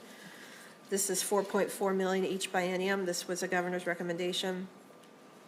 Line 268 is an open appropriation from the account of $5.1 million in 26 and 27 and $6.8 million in the tails. This is for the cost of license plate production. There's a provision, a governor's provision in Article 3 that requires a new license plate to be issued at the time of a vehicle's transfer. So this would be increased plate production costs, but there are also increased fee revenues later in the spreadsheet. Under traffic safety, starting on line 281, is an appropriation of $970,000 each biennium from the Trunk Highway Fund for an increased federal match for planning and administration grant awards. Line 282 is a reduction to the general fund appropriation for the Advisory Council on Traffic Safety of $1 million each biennium. There is $3 million each biennium remaining for that council. This is also a reduction of 1 FTE for the council. Line 283 is a reduction of $6 million each biennium to the general fund appropriation for drug recognition evaluator training. That base is now $4 million each biennium. Lines 284 and 285 are an extension of a previous appropriation for a motorcycle safety public education campaign of $200,000 for the motorcycle safety account. Lines 286 and 287 are an extension of a previous appropriation for the Advisory Council on Traffic Safety of $2 million. This is related to adding language allowing grants that was inadvertently left out previously, so those grants still have to go out the door. So that's just an extension of that language. Mr. Chair, would you like me to continue? I see we're past 10:30. I will go as quickly as I can. Then we'll move down to transfers at the top of page 7. Line 319 is an ongoing transfer from the general fund to the active transportation account, $16.5 million each biennium. Lines 321 and 324, this was the prior enacted transfer of the railroad property tax revenue from the general fund to the passenger rail account. There is a delay of that transfer in the bill to fiscal year 2030, so those lines show the original transfer and the reduction. Line 325 shows the one-time transfer of $400,000 from the general fund to the new local government road fund and gap assistance account. I won't walk through all the revenues. Maybe I will. Lines 332 and 333 just show the federal highway revenue that we talked about earlier that's appropriated from the Trunk Highway Fund. Line 335 shows the reduced revenue to the passenger rail account related to the delay of the transfer from the general fund. Lines 336 and 337, these are the realization of the revenue from the cancellations of the general fund appropriations for Northern Lights Express and the rail corridor studies from fiscal year 25. Lines 338 to 341 show the revenue changes to various funds related to the temporary modification of auto part sales tax revenue dedication. This would be a reduction to the highway user tax fund, which flows through to trunk highway and state aid funds. Lines 342 to 344 shows revenue increases to these same funds as a result of the electric vehicle surcharge increases in Article 3, $15.2 million to trunk highway, $8.4 to CASA, and $2.2 million to the MSA fund.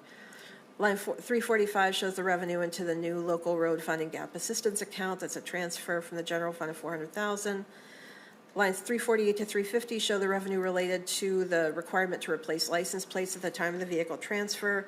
Those are small revenue to the general fund and also DVS accounts. Line 351 shows a reduction in revenue to the DVS operating account due to increasing the renewal period of a commercial learner's permit. That's a small reduction of $44,000 per biennium. And line 354 is increased revenue to the operating account as a result of increasing the no-show fee for driver skill exams from $20 to $50. And then on page 8 of the spreadsheet just shows the general fund summary And the last lines under the spreadsheet show the general fund target reduction of $226.99 million in 26 and 27, and the bill has met that target. And 28-29 reduction of $132.382 million, and the bill has met that target as well. That is it. Thank you, Ms. Boyd. That was very fast and efficient, and this does meet the budget target rules. Oh, Mr. Chair, yes, it does. Good. We are going to recess now. We will get back to this, take questions and other discussion of the bill when we are done with session. You can leave your papers here. If there are judiciary papers that you're done with, we can clean them out. But otherwise, we will recess to the call of the chair, and I'll consult with Senator Pratt, but likely 15 to 30 minutes after floor session adjourns, we'll come back and finish transportation bill and then the human services bill. With that, this committee is in recess.